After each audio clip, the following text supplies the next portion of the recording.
revelaciones del Señor.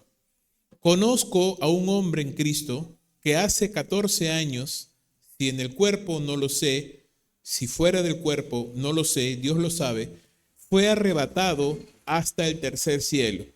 Y conozco al tal hombre, si en el cuerpo o fuera del cuerpo, no lo sé, Dios lo sabe, que fue arrebatado al paraíso, donde oyó palabras inefables que no le es dado al hombre expresar. De tal hombre me gloriaré, dice, pero de mí mismo en nada me gloriaré, sino en mis debilidades.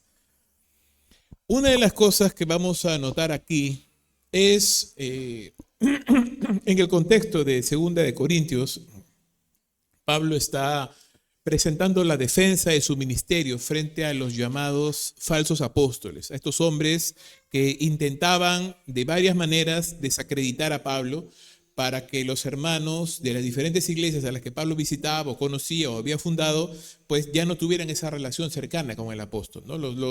Estos falsos apóstoles, estos falsos hermanos trataban de romper esa relación que había entre ellos, acusando a Pablo de diversas cosas, ¿no? Lo acusaban tanto por su apariencia física, lo acusaban incluso por su manera de hablar, lo acusaban por dinero, lo acusaban de muchas formas. Y Pablo está mencionando a estos hombres en el capítulo 11, ¿no? Usted puede leer en casa hablando a Pablo y haciendo esta comparación acerca de estos hombres y mostrando a Pablo como una credencial de su liderazgo y de su apostolado, los muchos sufrimientos que él tuvo que pasar, ¿no? Hay toda una sección bastante grande, ¿no? No la voy a leer por el tiempo, pero usted puede leerlo, está en el capítulo 11, desde el versículo 23 realmente hasta el versículo 33, 10 versículos donde Pablo menciona los grandes sufrimientos que él tuvo que experimentar, físicos, de persecución, etcétera, etcétera, etcétera, ¿no?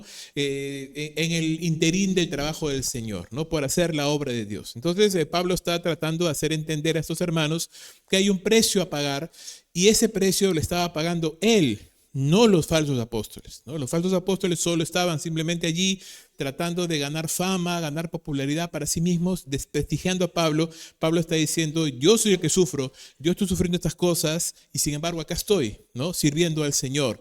Ahora, más allá de las peripecias que pasó en el ministerio, usted puede ver ahí que fue azotado, ahogado, en frío, en hambre, persecución, muchas cosas que él menciona.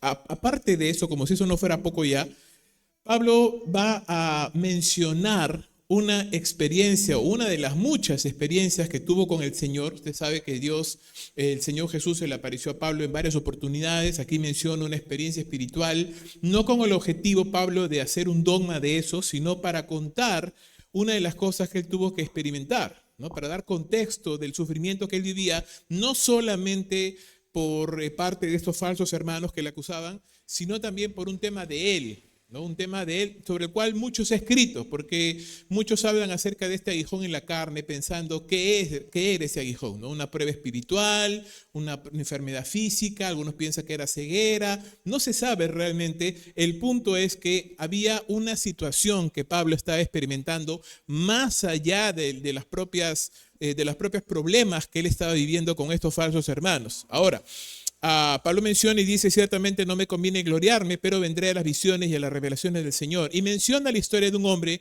al cual obviamente es el mismo, ¿no?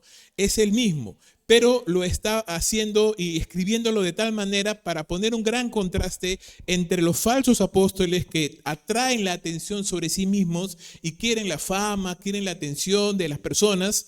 Y Pablo, a pesar de que vivió una experiencia que ninguno de ellos vivió, él ni siquiera está intentando decir, hey, yo subí al cielo y miré a Dios, ¿no? Sino está poniéndole la figura de otro hombre, un hombre que él conoce hace 14 años, si fuera del cuerpo o no fuera del cuerpo, él no lo sabe, que fue y subió a los cielos. Este hombre, Pablo, tuvo el privilegio, que creo que casi nadie ha tenido, ¿verdad?, de poder tener un adelanto de lo que es el cielo, ver la morada de Dios, donde oyó palabras, dice, inefables, es decir, palabras que no puede expresar, que no pudo expresar. Son cosas que él experimentó, que Dios permitió que Pablo tuviera, y nota que ni siquiera lo menciona en el momento en que sucedió, porque si Pablo hubiera sido una persona que estaba buscando fama para sí mismo, le hubiera contado inmediatamente lo vivió. lo está contando 14 años después y ni siquiera está diciendo yo lo viví, sino está diciendo conozco un hombre que lo hizo, que experimentó estas cosas y que lo vivió. Entonces, Pablo no está buscando la fama ni la gloria. Por el contrario, está mostrando el contexto de cómo, a pesar de que Dios permitió que este hombre tuviera estas experiencias para conocerle más, para poder tener una visión diferente o para prepararle para el ministerio, podemos esbozar varias razones por qué Dios permitió que Pablo viviera eso. Nunca lo vamos a saber hasta que estemos en el cielo. Creo que ni Pablo lo sabía tampoco. Pero fueron circunstancias y experiencias que Dios permitió que Pablo tuviera, simplemente. Y no para hacer un dogma de eso, no para enseñar que cualquier persona pudiera subir al cielo, no, sino simplemente como una experiencia que Pablo vivió y guardó en su corazón durante 14 años, pero que en este momento lo saca a la luz. ¿Para qué? Para dar contexto. ¿Por qué? Porque, nota, Pablo era un hombre usado por Dios. Pablo era un hombre con la sabiduría del Espíritu Santo, llamado al apostolado, que plantó numerosas iglesias, que levantó muchos líderes, que escribió 13 de las 27 cartas del Nuevo Testamento, que él pone la base fundacional de la doctrina de todo el Nuevo Testamento. O sea, las cartas más profundas las escribió él. Romanos, Efesios, el corpus de la doctrina cristiana le pertenece a él, por así decir, ¿no? Él lo escribió. Entonces, imagínate la tremenda bendición, pero así como Dios le dio tremenda bendición, también le dio tremendos sufrimientos, ¿no? Y ves cómo Pablo está experimentando persecución física, hambre, frío, enemistades, pero más allá de eso, y por eso viene esto que él nota aquí, una gran prueba personal y privada, ¿no? Una gran nueva prueba personal y privada. Dice la Escritura, de tal hombre me gloriaré, pero de mí mismo en nada me gloriaré, sino en mis debilidades. Sin embargo, si quisiera gloriarme, dice, no sería insensato porque diría la verdad, ¿ves? O sea, si quisiera hacerlo, si quisiera jactarme de que subí al cielo, no mentiría porque en efecto subí al cielo.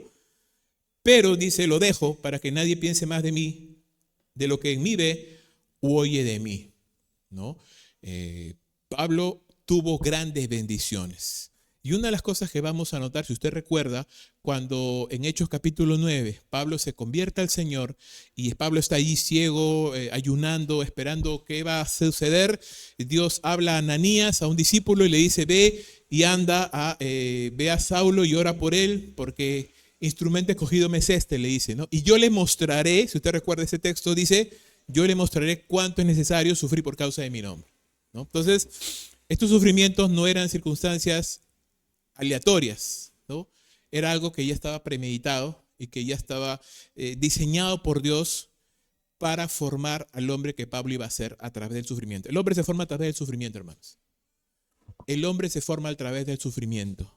El hombre se forma a través del quebranto, a través de las circunstancias difíciles. Y a veces cuando nosotros oramos a Dios y la respuesta es no, eso es una forma de quebrantamiento, porque esperamos que suceda algo y pensamos que es lo lógico y que Dios lo va a hacer porque lo tiene que hacer, porque Él es bueno, porque Él es santo, porque es misericordioso, y de pronto te encuentras con un no, ¿no? Simplemente no. ¿Y cómo queda uno después de eso? ¿No? ¿Cómo queda uno después de eso?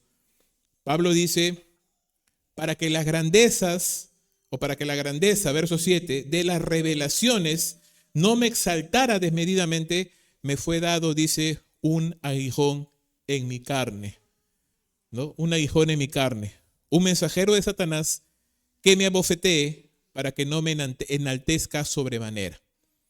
Entonces, si lo puedes ver de esa manera, es así. Pablo es un hombre tremendamente bendecido por Dios, pero en el amor de Dios y en el privilegio de Dios y en la misericordia de Dios, para que Pablo no caiga en el mismo error que los falsos maestros habían caído, del orgullo y de la fama y de la búsqueda del poder, Dios permite, ¿no?, esta situación que Pablo le llama un aguijón en su carne o mensajero de Satanás, y lo menciona dos veces. Uno, para que no me exalte desmedidamente. Dos, para que no me exalte sobremanera, ¿no? Es decir, esta prueba era dada y permitida por Dios para guardarle de un mal mayor. Es decir, Dios permite que él tenga un mal, pero para guardarle de un mal mucho mayor.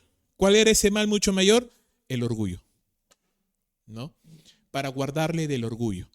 Porque el orgullo puede destruir todo lo que Dios quiere hacer, ¿no? La Biblia nos dice que Dios resiste al soberbio, ¿no? Pero enaltece al que es humilde. El orgullo y la soberbia, hermanos, es el pecado de Satanás, ¿no? Es el gran pecado original, si quisiera llamarlo así. Es el pecado de Satanás. Entonces, Dios quiere proteger a su siervo y cualquiera diría, pues lo va a proteger dándole bienes, cuidándole. No, lo va a proteger dándole un mal menor para evitarle de un mal mayor, ¿no? Este aguijón en la carne tocaba su cuerpo físico, ¿no? Claramente lo menciona allí. Un aguijón en mi carne, ¿no? Un mensajero de Satanás que me abofetee para que no me enaltezca de sobremanera. Algunos han pensado que esta frase en mi carne podría ser en mi naturaleza carnal, ¿no? En mi alma. Bueno, es una interpretación media forzada, más lo correcto es la interpretación natural, simplemente en mi carne, o sea, en mi cuerpo, ¿no? Una dolencia, un dolor, una molestia, una enfermedad grave, no se sabe realmente, ¿no? Estamos solo especulando. El punto es que esta situación, y Pablo le llama aguijón, hace referencia a un espolón que causaba grande daño físico y dolor. Recuerda que también en el evento de su salvación, de su conversión, cuando Saulo estaba yendo rumbo a Damasco, ¿se acuerda? Lleno de orgullo, lleno de celo, lleno de ese, en su mente, amor por Dios, pero estaba oponiéndose a Dios. Aparece una luz resplandeciente, Saulo cae a tierra y una voz del cielo, ¿qué le dice? ¿No? Saulo, Saulo, ¿qué haces? ¿No? ¿Qué más le dice? No, aparte, ¿por qué me persigues? Es coces contra el aguijón, ¿verdad? Dura coces, dar coces contra el aguijón. Ahora sucede lo inverso, ¿no? Ahora está pasando lo inverso. Al inicio él estaba golpeando y dañándose a sí mismo al intentar ir contra Cristo. Ahora es al revés, ¿no? Ahora es el aguijón el que está ahora constante y continuamente causándole, más allá del daño físico, más allá del dolor, el quebrantamiento, pues, el quebrantamiento, ¿no? La humillación o el dolor. Ahora, no está mal ser humillado, hermanos. La palabra de Dios nos dice que buena cosa es ser humillado y llevar el yugo desde la juventud, ¿no? No está mal ser humillado si eso nos va a llevar a madurar, si eso nos va a llevar a algo bueno, si eso nos va a llevar a buscar más al Señor. Por supuesto, si me voy a endurecer más y más, pues eso no tiene ningún sentido. Este aguijón también era una lucha espiritual en él. No solamente dice Pablo es un aguijón en mi carne, sino es un mensajero de Satanás que me abofetea constantemente, ¿no? Que me hace recordar que soy débil, que soy frágil, que me quebranta, que toca mi cuerpo físico, etcétera, etcétera, etcétera, pero con un propósito, ¿no? Para que no me enaltezca sobremanera. Recuerdo otra vez el contexto, ¿no? Pablo está siendo un hombre tremendamente usado por Dios, bendecido por Dios. La tentación está allí, ¿no? De querer de alguna manera sentirse mejor que los demás, ¿no? Por todas las cosas que Dios estaba haciendo a través de él. Entonces Dios en su sabiduría infinita permite que este hombre tenga esta situación, ¿no? Esta situación. Porque ponte a pensar, a diferencia de Pedro, a diferencia de otros apóstoles que en su momento corrieron, escaparon, le negaron al Señor, Pablo de su conversión, intachable, hermano. O sea, yo no recuerdo nada que hiciera Pablo mal, ¿no? Por ahí algunos pueden decir, bueno, se molestó con Juan Marcos, ¿no? Pero no es algo que uno pueda decir descalificado, ¿no? Realmente Pablo era un muy buen siervo de Dios. Pero también, hermanos, el que no ha mordido nunca el polvo puede fácilmente caer en el orgullo, ¿no? El que nunca ha probado la derrota no sabe lo que es clamar al Señor verdaderamente.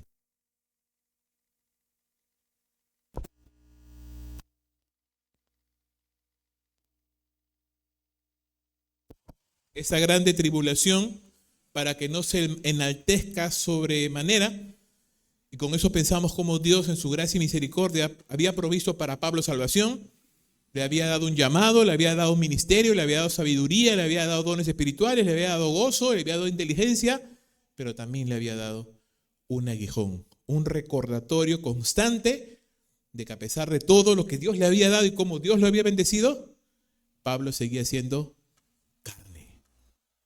Amén. Usted y yo seguimos siendo carne. Carne, simplemente. Hoy estamos y mañana no. Así que siempre tenemos que recordar y ver las cosas con perspectiva, hermanos.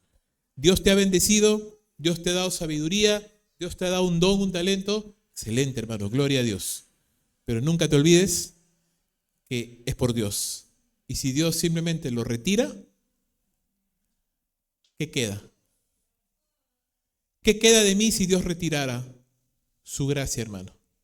¿Sabes qué queda? Nada. Solamente queda un pecador. Amén. Este pasaje nos hace recordar que si no es por la gracia de Dios, usted y yo no somos nada. Si usted ha permitido o ha podido madurar, crecer, avanzar en el Señor, tener años, conocimiento, experiencia, excelente. Pero mire el diseño de Dios.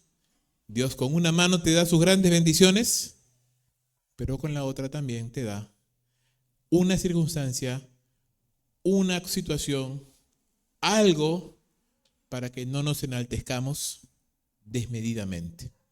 Haríamos bien en recordar que el hecho de tener más conocimiento de Dios o mayor madurez o mayor oración no nos hace más especiales, por si acaso, ni nos hace más inmunes a ningún tipo de prueba o tribulación. Es más, usted puede preguntarle a los grandes hombres de Dios o puede escuchar sus testimonios de hombres que Dios ha usado tremendamente. Esos hombres o mujeres son hombres que han sufrido muchísimo, solo que uno no conoce esas historias. Uno conoce solamente el lado bonito, pero no conoce lo que hay detrás, las lágrimas, las pruebas, las luchas, los dolores, las angustias que han sido libradas en secreto de la mano de Dios. Así que cuando Dios nos da estas circunstancias es con un propósito. Mira lo que dice ahora, versículo 8, respecto a lo cual, respecto a este aguijón en la carne, Pablo dice 3 veces he rogado al Señor que lo quite de mí. Por supuesto, porque Pablo no quiere sufrir, no es tan loco como ninguno de nosotros, ¿verdad? Nadie quiere sufrir, Pablo tampoco. Pablo tampoco, hermanos, Pablo también ora por él mismo. Dice, por favor, Señor, quítame esto, ¿no?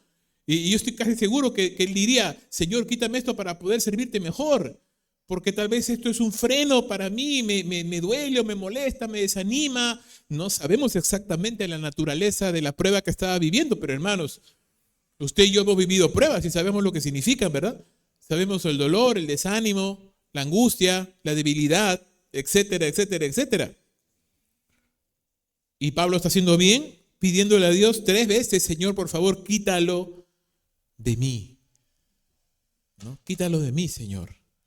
Dame la fuerza, dame la tranquilidad, dame la solución, dame la sanidad. No sabemos exactamente, vuelvo a repetir, porque no entendemos exactamente la naturaleza de la prueba que estaba viviendo Pablo, pero sabemos que Pablo estaba diciendo, Señor, quítalo de mí. La respuesta es no. ¿No? Y me ha dicho, dice, bástate mi gracia, porque mi poder se perfecciona en tu debilidad. Dios le respondió no a Pablo, no porque quisiera Dios que Pablo sufra, sino como dijimos al inicio, porque Dios nos guarda de un mal mayor, a veces con un mal menor, ¿no?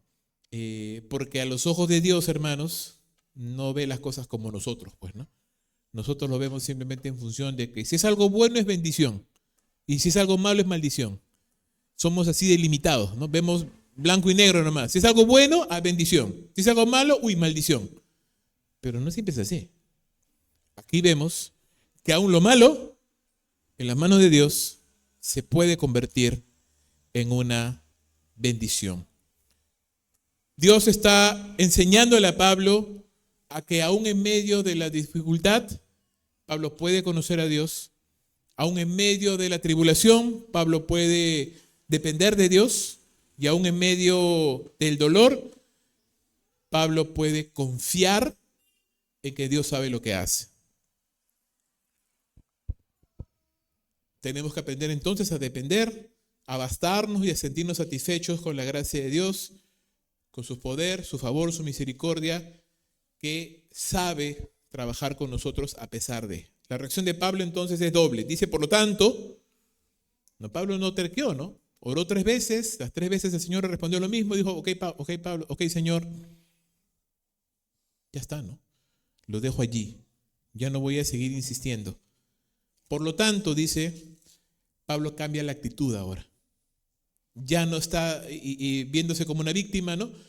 Señor, mira, esto no me ayuda, con esto no puedo servirte, ¿cómo voy a hacer? Ya no, ahora cambia y dice, por lo tanto, de buena gana, con buena actitud, me gloriaré, más bien en mis debilidades, para que repose sobre mí el poder de Cristo, ¿no? En primer lugar, entonces, Pablo sabe que aunque es débil, el poder de Cristo reposa en él y le da fuerzas para completar lo que necesita. Entonces, muchas veces, hermanos, Dios va a permitir ese quebrantamiento en nuestra vida, sea a nivel económico, sea a nivel de salud, sea a nivel de planes o sueños que tenemos, sea de diferentes circunstancias. Y a veces no las entendemos y muchas veces vamos a decir, pero ¿qué hice mal? ¿Pero en qué pequé? O muchos van a decir, seguro que ha pecado, seguro que es malo. Pero una visión más profunda de esto nos hace ver que a veces es simplemente el trato de Dios para quebrantarnos, para humillarnos, porque Él quiere preservarnos de un mal mayor y porque Él quiere prepararnos para que sea Él en nosotros, ¿no? A diferencia de estos falsos apóstoles que se presentaban como perfectos, como populares, como buenos oradores, como exitosos, e intentaban encandilar a los creyentes para que menospreciaran a Pablo diciéndole, este enano, calvo, ni siquiera habla bien, no le hagan caso.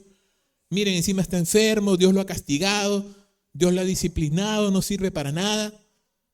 Pablo humildemente dice, bueno, y me gusta porque 2 Corintios es una carta más autobiográfica, ¿no? Y Pablo dice, ok, ¿son ustedes ministros de Cristo? Dice el capítulo 11. Yo más, dice Pablo. Yo más. ¿Ustedes han sido naufragados? No. ¿A ustedes les han pegado por predicar el evangelio? No. ¿Ustedes han sufrido hambre, sed, ayuno, desvelo? No. ¿Ustedes se despiertan en la madrugada pensando, llorando por las iglesias, como dice Pablo ahí, la preocupación que se agolpa sobre cada día? No.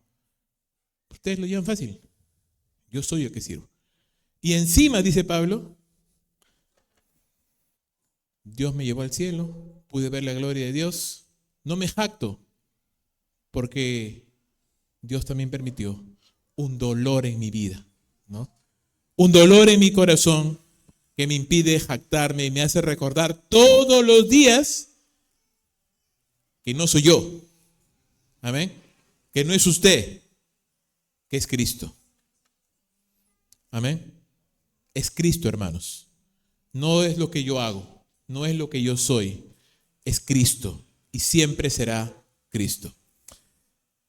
Me gloriaré más bien en mis debilidades para que repose sobre mí el poder de Cristo. Por lo cual, dice, por amor a Cristo me gozo en las debilidades, en afrentas, en necesidades, en persecuciones, en angustias, porque cuando soy débil, entonces soy fuerte. Mira cómo acá el verso 9 y el verso 10, Pablo se goza, se gloría, pero en 2 cosas diferentes. Primero, se gloría ¿en qué? En sus debilidades, en el hecho de saber de que él es débil, de que él no puede ser ese líder exitoso, grande, perfecto, que nunca se equivoca. No, es débil. Y Pablo dice, me gozo en eso, porque permite que Dios se glorifique a través de mí. Y lo segundo, verso 10, dice, ¿me gozo en qué? En los problemas cuando vienen a mi vida. Dice, afrentas, necesidades, persecuciones, angustias. Pablo está medio loco ya, se volvió loco. Como al inicio quería evitar el dolor y ahora se alegra en el dolor. Porque Pablo ya entendió, hermanos, lo que usted y yo tenemos que entender. Que aún las crisis en las manos de Dios son una bendición. Aún la angustia económica en las manos de Dios es una bendición. ¿Sabes por qué? Porque te lleva a tener que confiar sí o sí en Dios y a ver su mano. porque la angustia o el dolor físico, la salud puede ser una bendición, porque te hace ver que a pesar de que nuestro cuerpo se va deshaciendo, como dice la palabra, Dios nos da nuevas fuerzas. Amén. Y Él no necesita de mi salud para usarme. Él no necesita mi juventud para usarme. Él no necesita mi inteligencia para usarme. No necesita nada, hermanos. Me da el privilegio de querer usarme a mí y a ti. Pero no lo necesita. Métaselo en la cabeza, hermanos. Dios no te necesita. Él es completamente capaz de llevar adelante su obra sin mí y sin ti. Pero quiere que usted y yo participemos. No como seres perfectos que nunca se equivocan o que nunca sufren. No, a pesar de que sufrimos. A pesar de que nos equivocamos. A pesar de que somos débiles. Y a pesar de que somos frágiles. Entonces, hermanos, ¿cuál va a ser nuestra actitud? ¿No? ¿De buena gana me voy a gozar en lo que Dios permite en mi vida? ¿O voy a renegar? ¿O voy a quejarme? ¿O voy a decir, no, así no te puedo servir, Señor? ¿No? Así no. A mí me sanas, ¿no? O a mí me ayudas, o a mí me prosperas, así no. Pablo nos enseña, de buena gana me gloriaré. Y de buena gana te serviré a pesar de todo. Vamos a orar. Padre Santo, te damos gracias, Señor, por la vida del apóstol Pablo. Gracias, Señor, porque su sufrimiento nos enseña, Señor, que todos hemos de recibir parte, una porción del sufrimiento. Está, Señor, garantizado para nosotros la aflicción, pero también está garantizada la victoria. Ayúdanos, Señor, a tener la perspectiva que tuvo Pablo, para de buena gana gloriarnos, para de buena gana gozarnos, Señor. Y si tal vez en esta misma noche, en esta precisa noche, Señor, mi persona o alguno de mis hermanos, estamos lidiando con la salud y nos hace sentir mal, Señor. Nos sentimos tristes porque vemos que nuestro cuerpo no responde como quisiéramos. O Señor, tal vez alguno de mis hermanos o yo estamos pasando por crisis económica, Señor. Y nos sentamos a hacer las cuentas y vemos que no alcanza y no sabemos de dónde va a venir el dinero. Y nos sentimos tristes, Señor. Nos sentimos humillados cuando a veces nuestros hijos nos piden algo y no podemos comprarle porque no tenemos. O a veces, Señor, estamos pasando algún tipo de aflicción espiritual. Un desánimo, Señor, desaliento, confusión. Y nos desanima, nos hace sentir tristes. Porque oramos, Señor, y no hay respuesta. O tal vez, Señor, hemos planeado algo y lo anhelamos y lo esperamos y nunca llega. Y oramos y en vez de avanzar parece que retrocedemos. Ayúdanos a confiar en el hecho, Señor, de que a pesar de que tú puedas decir no, eso es lo mejor para nosotros. Ayúdanos a confiar en ti, Señor, a depender de ti y a confiar en tu bondad. Tú eres bueno, Señor. Tú eres bueno. Ayúdanos siempre a tener la perspectiva correcta. Si tú nos has dado grandes bendiciones, también vas a permitir grandes pruebas. Es así. Es el equilibrio que nos mantiene, Señor, con la cabeza puesta sobre la tierra. Para no pensar de nosotros más de lo que realmente somos. Simplemente carne y sangre. Que por tu gracia te servimos. Gracias, Señor, por cada uno de mis hermanos, por tu iglesia. Síguenos ayudando, síguenos bendiciendo, síguenos utilizando. Y en las pruebas, ayúdanos a tener la actitud que tuvo Pablo. Gracias, Señor, en el nombre de Jesús. Amén.